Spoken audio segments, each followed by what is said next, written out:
Hey everybody, welcome back. My name is Abby.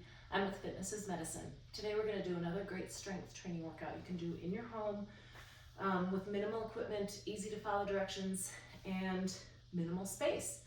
We're only using dumbbells in this series, and I have a fit ball. So if you don't have a fit ball, you can do these things on the floor. But we're only using dumbbells and body weight for these this little series of exercises. Okay, so come into these workouts warmed up and ready to move. 5 to 10 minutes of a cardio workout just to get your heart rate up a little bit, get your muscles and joints warmed up and ready for movement, and your mindset ready for movement. Okay, we're gonna start with a chest press. So we're gonna walk out to a bridge on the ball. Now, if you're not comfortable doing this or you don't have a ball, you could do a bridge on the floor or on your bed. So right where your shoulders and head are comfortably resting on top of the ball, and then lift your hips. We're going to do a chest press. So we're going to push those weights towards the ceiling. 4.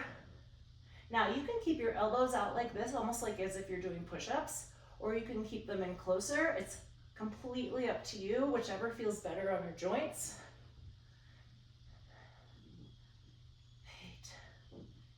9, make sure you're breathing, lift those hips, and rest. Okay, walk yourself back up.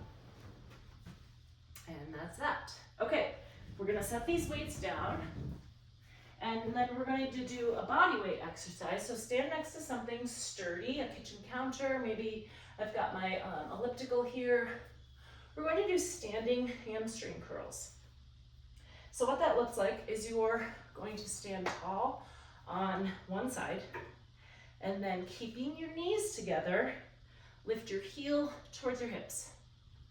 So it's important to keep those knees together because then that isolates your hamstrings back here. So nice and slowly, really squeezing through those hamstrings. Now lowering slowly as well. Remember, check down, make sure those knees are staying together. Otherwise you're not getting as much hamstring, you're getting some hip flexor. And rest, good.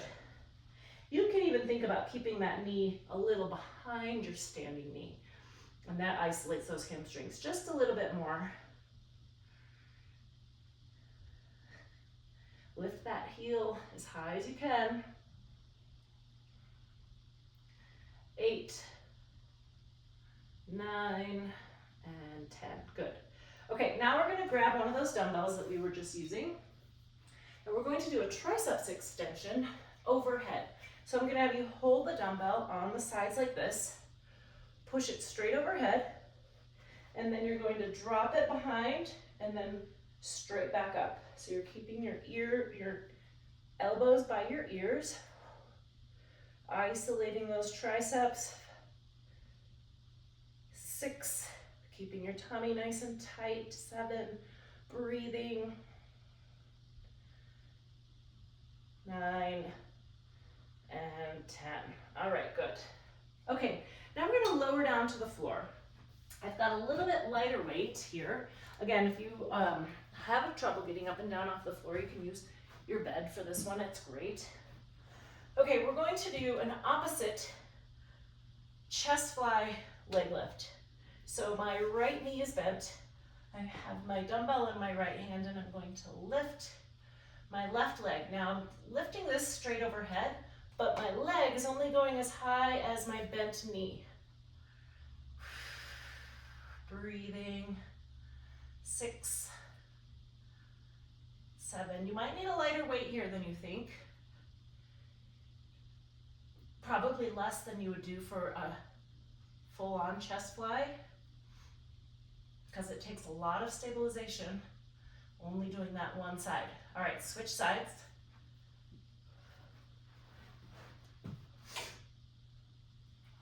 Make sure you're breathing.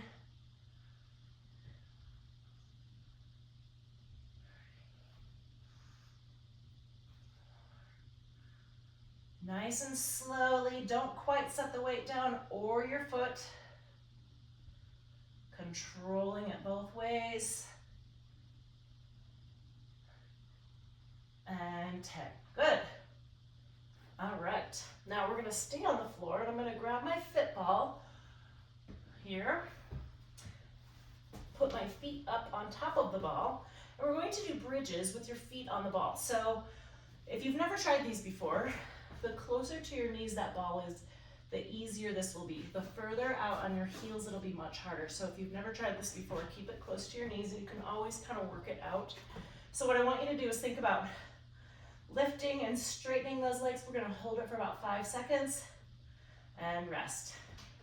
So you can move it out a little if you feel like you want a little more challenge. Breathing. Now, before you go into that bridge, think about a little posterior pelvic tilt and try to hold that as you do that bridge. It will isolate your glutes a little bit more. Hold. While you're holding that, make sure you're breathing and not holding your breath.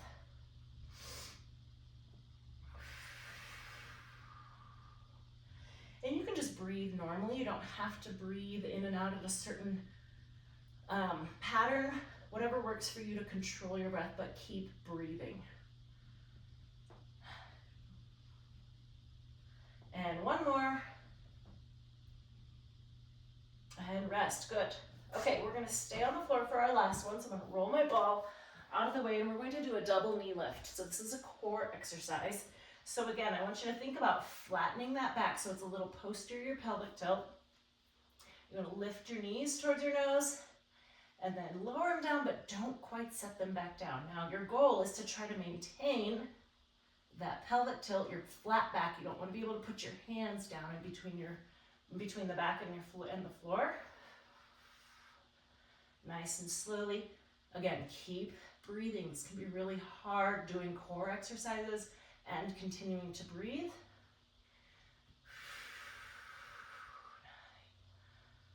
One more. And rest. Good. If you are having trouble keeping your back flat, it's okay to touch your knees down or your feet down each time. Maybe reset and try again. But the closer in you keep your feet, the easier it will be on your back. Okay, go through these 1 or 2 more times. Add a little cardio in between and follow with a good cool down and stretch. If you have any questions or need any modifications, please feel free to reach out privately or leave a message below in the comments. Otherwise, have a great workout and we'll see you next time. Thanks, everybody.